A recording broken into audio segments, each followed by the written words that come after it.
live in a fast-paced world. The bottom of the sea. Always in a hurry.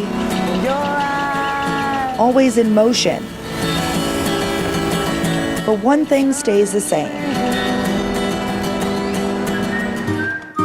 This is love in the 21st century.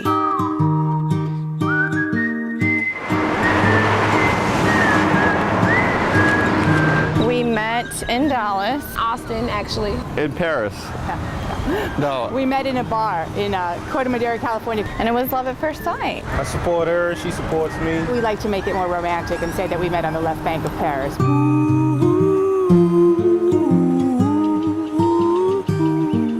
From Paris to Austin, people want to find their match.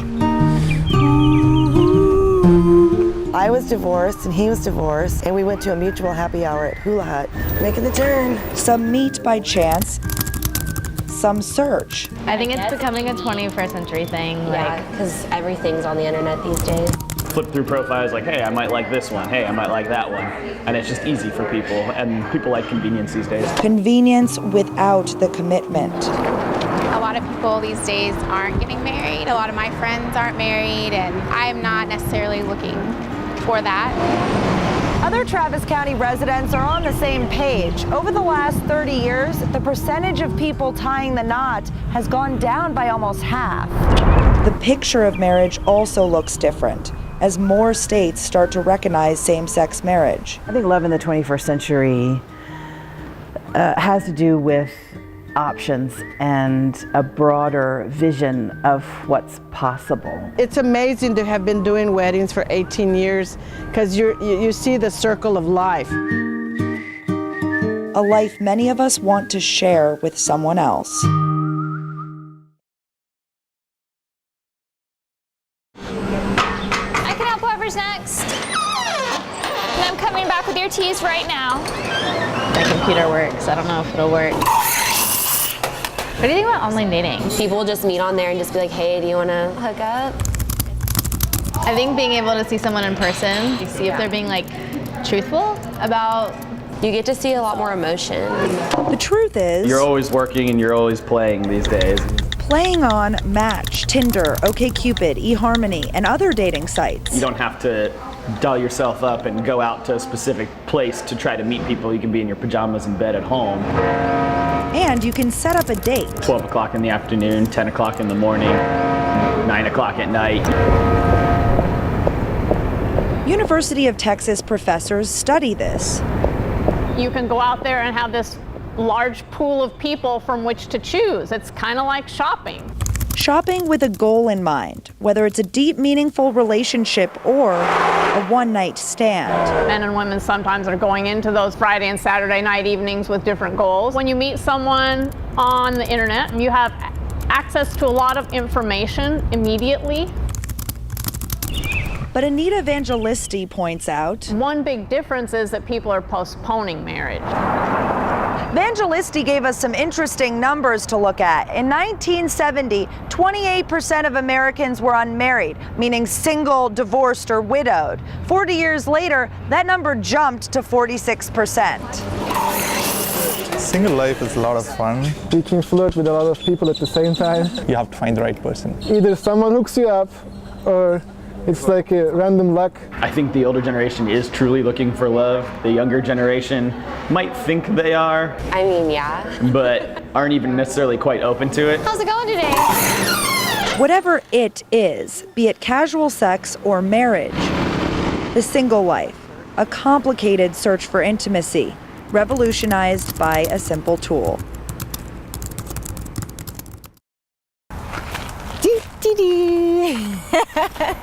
Oh, look, a squirrel.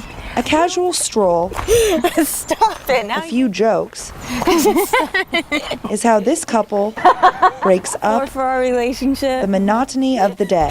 What in this park would be a good metaphor for our relationship? I'd say the slide. Why? Because it's all downhill from here. Something just clicked. We met online about 2.5 years ago. Two women looking for companionship. It's just been love ever since. Like, it just went from there. So Two women with different perspectives. a lifelong Unitarian Universalist. I say I'm agnostic now. Sometimes I say I'm atheist. But for Erin Wolf and Marisol Caballero, different faiths don't matter. And our core beliefs, our core values, the key questions that we ask ourselves, they fall in line with each other. To find a common denominator. I think if I had a desire to join a religious community, I would probably join the UU Church. The first Unitarian Universalist Church of Austin. If there's to be peace in the world, there must be peace in the nations. Reverend Meg Barnhouse. If there's to be peace in the home, there must be peace in the heart. Invites all couples to find peace here. I've married people who come from Jewish backgrounds and Catholic backgrounds, Hindu backgrounds with atheists, or Hindu with Christian, Muslim with someone who's now Unitarian Universalist. Remember the way of the wind. Marriage ceremonies are special to Barnhouse. And she hopes that one day, same-sex couples will win the fight here in Texas. And glitter and glow. Many people here in Texas are still holding on to the traditional view of marriage. If you have people who are gay, you have people who have had to fight in their lives to be who they are. It can't last because the people's eyes are opening more and more. Remember the way of the water and air. 17 states in the District of Columbia perform same-sex marriages, and the federal government recognizes some benefits. We are going to get married on October 18th. A union which will bring together two doctrines. To me, that's divine. That's divinity. It resides in me, in you, in Aaron, for sure. Rehearsal dinner? Be lots of fun. The kids could run and play. We could just buy a bunch of stuff to grill. Lots of veggies and stuff. Spring, the perfect time to ride a bike and the time to tie the knot. Or not. There's just not that stigma of being a woman maybe in your 30s or 40s and being unmarried. A lot of my friends probably share a similar view of marriage, and that it's something that they want to experience at some point in their life. I think it's more about like a legal thing. It's not necessarily, important to me. But for some couples, the tradition is the goal. Have a good day at school, sweetie. Love you. I was 19 and he was 20 when we first got married.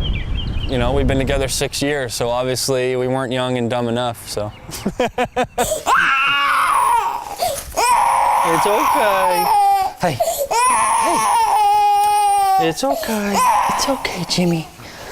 It's okay. Well, it's definitely stressful. I don't think these pants fit you anymore. Well, it's still stressful living in our own home now, because if anything breaks, it's our responsibility. Put that in your teeth. A big responsibility. Different types of lifestyles, and then kids in the mixture of everything. There you go.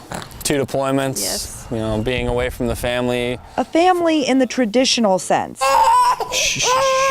I'm gonna make them a bottle here. May not be for every couple seeking love in the 21st century. In the 70s, people got married in their mid-20s. 40 years later, people waited 10 years to get married, and the number of people who got married went down by 40%. As for divorce, that number also went down by half.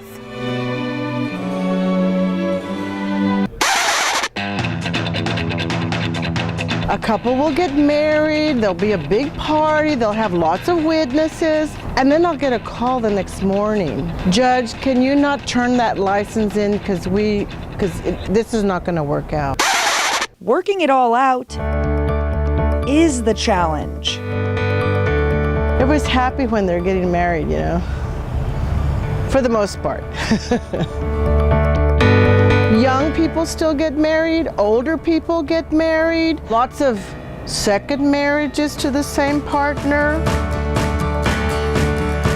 A partnership that doesn't have to fit any particular mold. You see the circle of life. I married the parents and now I'm marrying the children. I always used to have hope, that one day I might be married too, because I did lots of marriages for older people. People throwing the timeline out the window.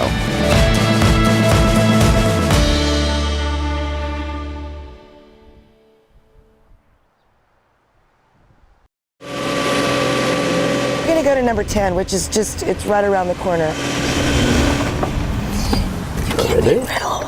Sure I can. No, you can't. Yeah, get edited out. I took up golf about 3 years after we got married just so we could play golf together. Good morning. Hi, guys. It turns out to become a major part of our social life since we live close by in the neighborhood. Taking the turn. My dad always said, the secret to a long relationship is always have something to look forward to. And I think this is that. We try to always do that. This is that for us, because we really enjoy it together. It's like Joel Buckner. Time spent with each other. This is Mark and Sherry Riddle's like that second shot at marriage. You know, starting over is really difficult, especially I think for a woman. I was very reluctant to introduce anybody that I was dating to my son. Nice one. Thinking that, okay, this guy's gonna be here for a minute, or is he gonna be here for a while? Or... Not having any kids of my own, it was definitely an adjustment. An adjustment? You don't like that? That was worth the wait. Sit right there. Sit right there. I think the success rate's a lot higher with number 2. Okay. Older. Gotta go to the next one. Wiser. I've seen the generations cycle back. And more experienced. Lots of second marriages to the same partner. Like maybe they were too young when they first got married. They got divorced and then they reconnect and they remarry. I've done lots of those remarriages. Lots of remarriages and hundreds of weddings. I do lots of bilingual weddings or completely Spanish weddings. Most of the time, it's young faces greeting Judge Elena Diaz. As long as I'm up walking, I'll probably be doing weddings, yes. Yes. Unions that could possibly lead to long-lasting marriages. It's gonna be a great day for golf. Oh yeah. Don't rush into the marriage. My personal opinion is take your time. Take your time and find the right person. No reason to rush. Looking towards the future. Just take it slow. For the past, well, take a break. The good things, but those never seem to last. Oh, please just laugh. And maybe you'll find love in the 21st century. It just happens. Don't rush. Something worked out. Yeah, 6 years and we're still at it. You're a really good man. You're a very loyal, good man. And you're a loyal, sweet, beautiful wife. There you have it.